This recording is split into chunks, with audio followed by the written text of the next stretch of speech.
Religiões monoteístas dão muita importância ao perdão. O cristianismo, em particular, definiu a essência do cristão como o ser que perdoa.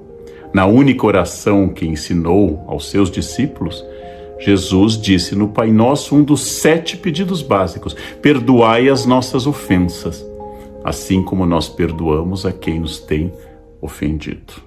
Então aqui se estabelece na oração do Pai Nosso um caminho de ida e de vinda. Você e eu somos humanos, pecadores, decaídos, desde o início da nossa história com Adão e Eva, marcados pela infração das normas divinas. Logo, você necessariamente, como eu, estamos ambos imersos no erro, no desvio, no pecado. E se eu não te perdoar e você a mim, como é que eu vou pedir perdão ao único ser que não erra, ao único ser que é a fonte da perfeição, que é o próprio Deus? Então Deus está disposto a me perdoar, mas Ele exige como contrapartida que eu também perdoe. E perdoe as pessoas ao meu redor. Se eu não fui capaz de ignorar a falta do próximo, como é que eu posso pedir a Deus que ignore as minhas? Nas várias parábolas sobre perdão, como no filho pródigo, o pai perdoa o filho que gastou tudo e volta e ama e fala sobre a capacidade de amar. Nas várias faltas, as parábolas que as faltas aparecem, Jesus sempre insiste: o perdão é essencial. Nós também temos o episódio da adúltera que pega em adultério, é jogada aos pés de Jesus e os homens querem apedrejá-la segundo a lei de Moisés. Mas nisso havia uma armadilha. Os fariseus queriam que Jesus dissesse ou que a lei de Moisés não era válida e como tal seria uma blasfêmia imensa, ou que ele dissesse que tinham que apedrejá-lo. E nesse caso, Jesus, o amoroso, o caridoso, seria pego em contradição.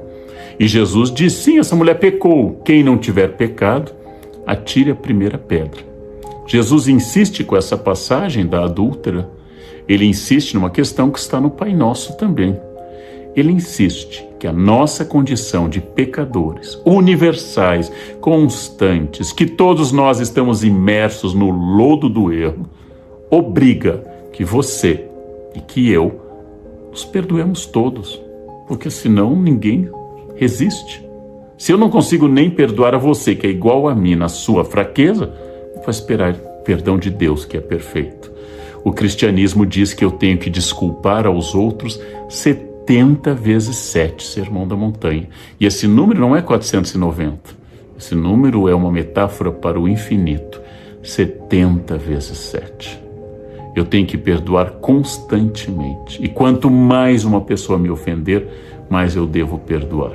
Isso era uma mudança em relação a um sentido que está presente tanto no Código de Hammurabi quanto em partes do Antigo Testamento, em que a ideia de justiça vem antes da ideia de perdão. Sempre foi presente, mesmo entre cristãos, a ênfase de que a justiça pré-existe ao perdão ou ao amor. Velho ditado medieval de que quem perdoa o lobo castiga a ovelha. Então essa lei do talião, olho por olho, dente por dente, que está presente no Código de Hammurabi, está presente no Antigo Testamento, foi mudada pelo cristianismo, mas muitos cristãos hoje continuam praticando a ideia da lei do talião, de punir quem erra. Mesmo a igreja, ela estabelece como uma obra de misericórdia punir os que erram. Então, ao lado do perdão tradicional, que seria universal, que seria necessário, que seria permanente, as religiões trabalham com a convivência de uma ideia, muitas vezes, de justiça, que disfarça mal o sentimento de vingança. Não posso te perdoar, porque se eu te perdoar, você vai fazer de novo. Se eu ignorar que você é um molestador de mulheres, mulheres sofrerão. E em nome dessa justiça, inclusive pelas próprias mulheres, eu acabo supondo, imaginando e desenvolvendo que é importante punir. Essa é uma contradição muito complicada entre a ideia de justiça e de amor e perdão. Entre a ideia de que todos devemos nos perdoar constantemente e a ideia de que alguns devam ser punidos, porque senão serão um mal social. Totalmente diferente desse debate entre lei do talião e perdão, existe a posição dos budistas, porque no budismo não existe pecado. Aliás, não existe um Deus que provoque no budismo uma punição ou que provoque um benefício. Se alguém errou comigo, se você mentiu para mim, se você me agrediu fisicamente, se você me enganou financeiramente, enquanto eu ficar preso, repetindo e insistindo que você é um canalha, que você me enganou, eu estarei cometendo 2 erros. O primeiro é a vaidade de me sentir melhor do que você. Você me enganou, você é um canalha, eu não. Eu sou melhor do que você. O segundo, mais complexo, é que isso me liga a esse momento ruim, a essa raiva, a esse descontrole que faz com que eu continue errando constantemente, porque eu volto a este momento, eu não sigo adiante, eu me equivoquei e eu continuo naquele instante em que você errou, em que eu me senti atingido. E nessa falta de compaixão nós não avançamos, não progredimos. E não avançando e não progredindo, eu fico em uma roda preso num looping, que é o looping do erro, da culpa, do ódio, que envenenam a minha existência e fazem com que eu não possa e não consiga evoluir. O budismo fala da impermanência das coisas. E a pessoa convicta da impermanência das coisas não deve ficar presa à sua vaidade. Ele passou na minha frente no trânsito, ao seu orgulho, ele furou a fila. E mais, o budismo sempre adverte, como eu disse, que aquela pessoa que nunca traiu o marido ou nunca traiu a esposa e bate no peito e diz: eu sou um marido virtuoso, eu sou uma esposa exemplar, não é como aquela minha vizinha de baixo, aquela, eu vejo todo dia, o marido sai, ela recebe os amantes. Não tem nenhuma vontade de melhoria do outro nessa história.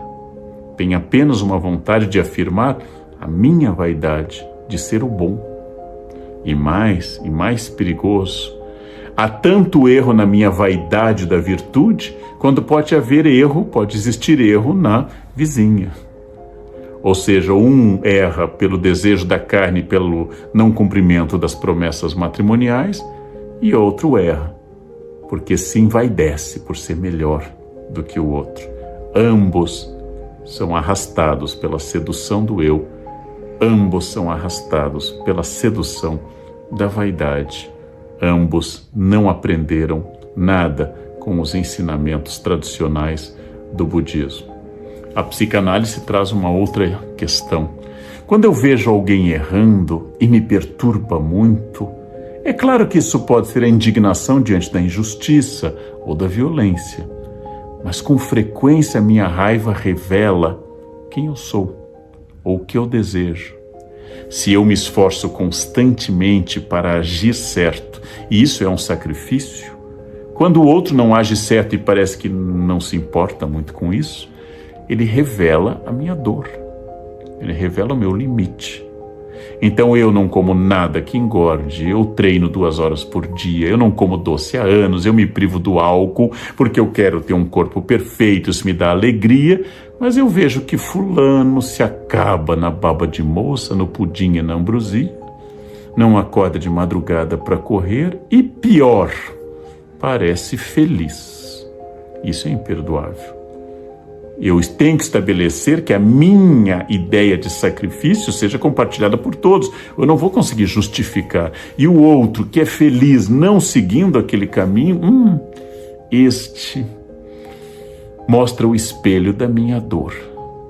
Eu que sou fiel à minha esposa, eu que nunca traí, eu que levo uma vida exemplar, vejo que o vizinho não faz isso, ele revela que não é tão bom para mim, porque não é uma opção natural, é uma imposição de uma moral, e talvez eu não seja moral porque eu seja bom, talvez eu siga moral porque eu seja covarde, porque eu tenho medo, porque estou preso a tradições, e quando eu vejo alguém liberta as tradições, isso me irrita muito. Isso é muito comum no caso sexual, em que o comportamento de uma pessoa, alguma especificidade do comportamento sexual de uma pessoa, acaba me parecendo um gesto de liberdade, liberdade que eu não admito, porque eu não me concedi, porque eu não me permiti. E essa liberdade vivida alegremente por outra pessoa, essa me pega de jeito. E se eu acordo de madrugada e leio tudo que eu devo ler, e se eu nunca me atraso, e vejo alguém acordando mais tarde, se atrasando e não está nem aí para mim, e nem aí para a minha alegria de ser ordenado, eu vou me irritar, porque outro está vivendo um prazer que eu me nego. Então a psicanálise pede que você preste muita atenção naquilo que você não consegue perdoar, naquilo que é insuperável para você, naquilo que é complexo para você, porque aí está uma questão importante, pode estar aí uma denúncia permanente de que você tem dificuldades com aquele campo. Então esse é um campo complexo. Perdoo porque eu sou imperfeito e Deus é perfeito e me pede para perdoar como condição para eu existir em comunidade.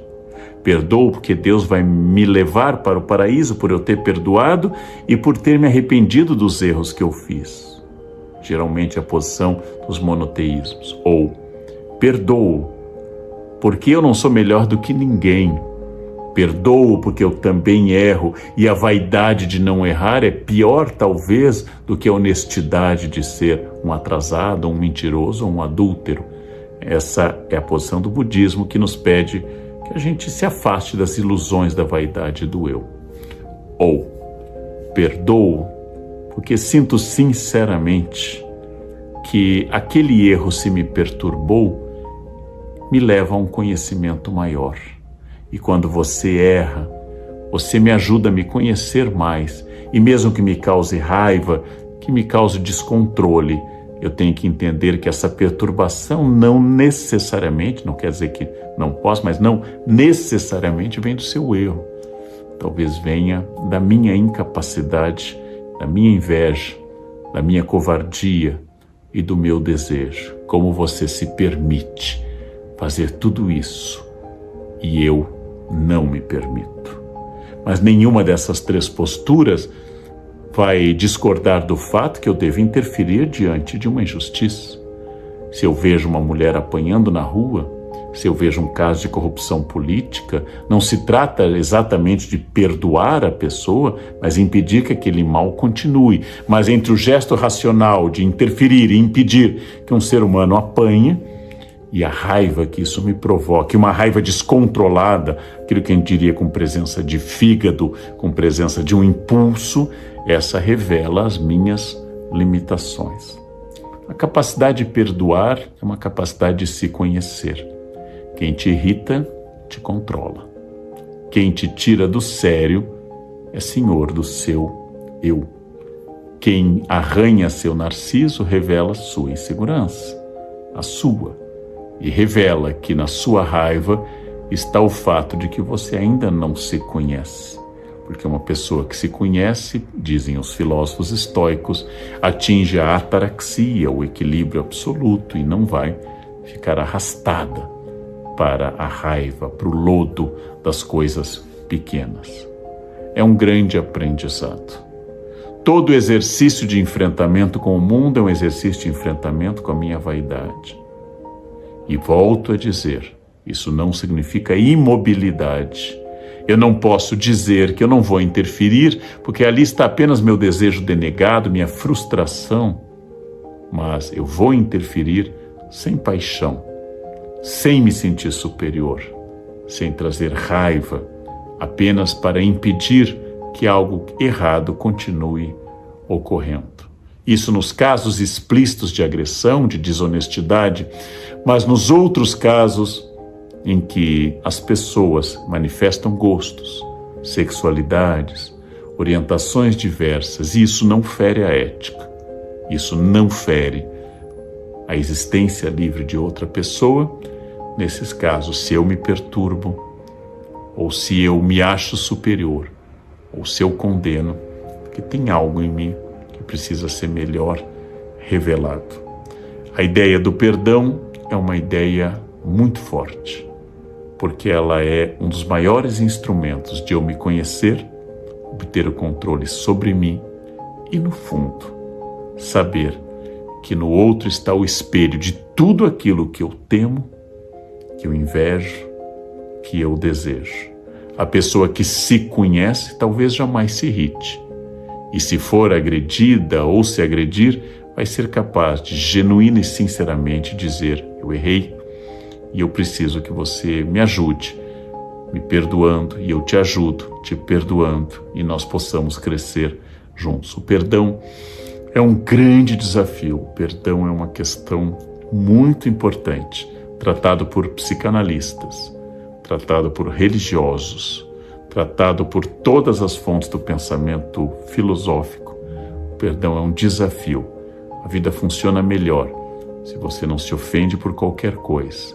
A vida flui se você é capaz de ignorar ofensas, se você é capaz de passar por cima por coisas que te incomodaram, e se você é capaz de interferir em uma injustiça, impedir uma violência, e mesmo assim manter sua paz e sua serenidade, porque sua raiva está dirigida apenas para o fato, e sua energia se concentra apenas no fato, e não no seu espelho, partido, imitado e mal resolvido. Em outras palavras, gente feliz não torra. Gente feliz não pega no pé dos outros. Gente feliz, aliás, não se preocupa com a vida dos outros. Gente feliz não é indiferente ao mundo, mas não fica seguindo o mundo para corrigi-lo com missão pedagógica de correção. Gente feliz é feliz. E gente infeliz olha para os lados, porque olhar para frente é olhar para o seu próprio espelho. Isso dói, isso incomoda. E alguns chamam isso de virtude da superioridade, quando apenas esconde ou covardia, recalque ou inveja. É muito difícil existir para mim, é muito difícil existir para você. Convém que a gente seja compreensivo um com o outro. Foi um prazer.